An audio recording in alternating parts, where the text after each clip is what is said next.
Well, good evening from Emerald Hill Skies. My name is Doug, and it's an honor to be here with you again today. Thought we'd do a little bit different program tonight. First of all, I wanted to let you know that the observatory is coming along nicely. I've got some new pictures here. This is what it looks like during the day. You can see the RASA 11 just poking its head up above the roll-off roof of that PureTech Telestation 2 observatory. See how the roof just rolls off.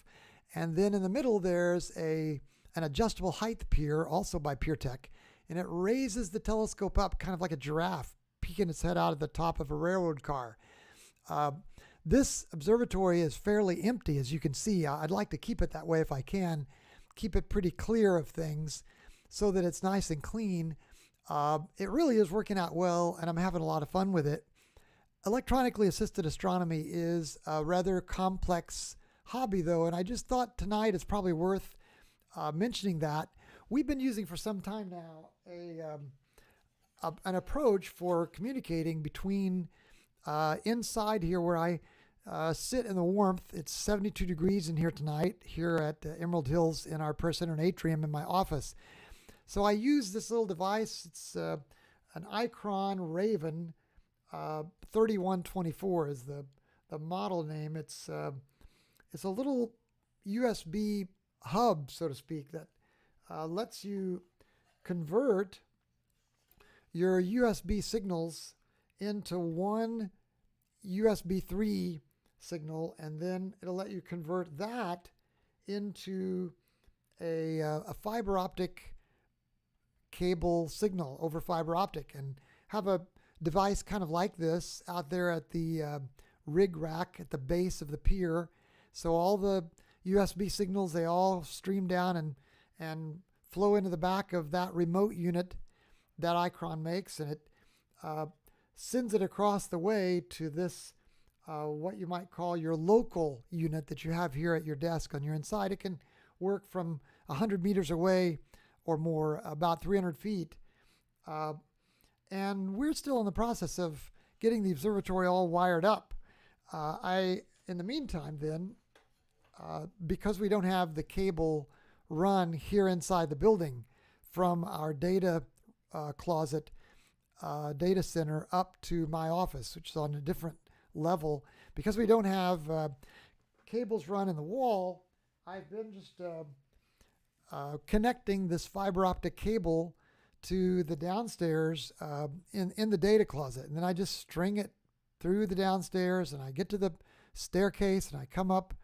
I put a little sign by the front door that says tripping hazard, and then I string it in here.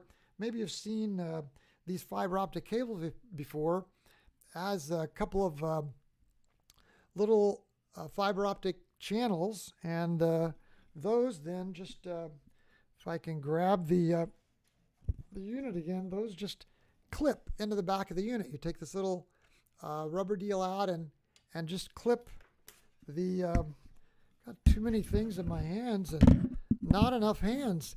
This is a problem with electronically assisted astronomy. Not enough hands. You just clip this into this little sled back here in the back, and it goes in with a satisfying clip, and that's all there is to it. It's a very simple technology now that somebody's invented it. I'm sure it wasn't easy to invent. But here's the problem. With electronically assisted astronomy, we often joke, what can possibly go wrong?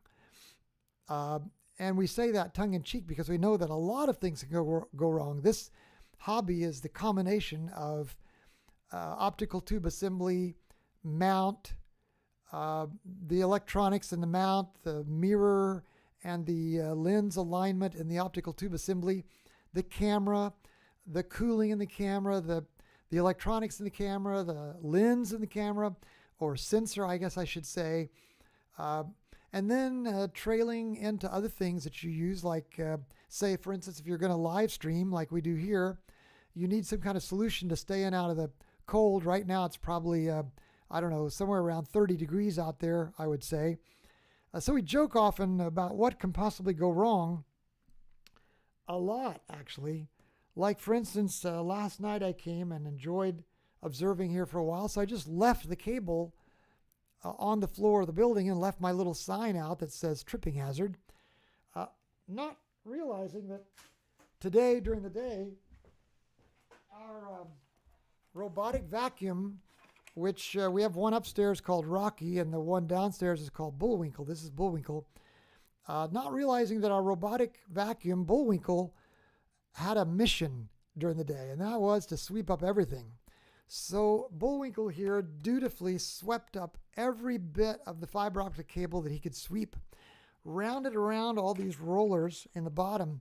So when I came in, I had to surgically try to remove all that fiber optic cable just a little bit at a time. And I guess if there's ever anything that we know now about electronically assisted astronomy, it's that whenever you have a duel between a robotic vacuum and a fiber optic cable, the robotic vacuum trumps all. The robotic vacuum is going to win. So again, in the spirit of what can possibly go wrong, you just have to kind of smile and go forward and work it out. I know that for you, you might be thinking, well, that's why you need to go wireless. However, I don't know that going wireless necessarily will eliminate all of the problems. I think there are always going to be some problems. And I would say for you, no matter what method you choose to do electronically assisted astronomy, just remember that it will not come easy. It will take a few months before you feel at all comfortable. And if you decide that you're going to live stream some, it will take several months to get the combination of everything working, especially if you're trying to get in out of the cold so you can observe for hours at a time. I think this little experiment for me is indeed a review. I'm going to write the makers of the fiber optic cable and say, hey, we need to increase the durability of this cable now that we know that a vacuum cleaner can sweep it up. No, I'm just kidding. I'm not going to blame it on the fiber optic. I'm going to take full responsibility myself. But it is kind of a tribute to what can go wrong. And so when you take off in your hobby, whatever it is, I guess just like electronically assisted astronomy, EAA, I hope you'll forge on and never give up. So that's basically all I thought I'd share tonight. Just it's going to be a short live stream tonight. But once again, the observatory is going well, and I'm happy about that. And we'll be back as soon as we can get delivery on a replacement cable. You know, they're not that expensive. $25, $30 will buy a replacement cable, but that'll certainly take a lot of the fun out of life for the meantime while we save up our pennies and pick up that new cable. All right, that's it from Emerald Hill Skies tonight. Thanks again for watching. And if you like this kind of tongue-in-cheek content, I hope you'll subscribe and click thumbs up. And stop back by another time so that you'll be notified. Click that bell, and that way you'll be notified when we're live streaming exciting content like this. Thanks a lot, and good night from Emerald Hill Skies. Take care. Good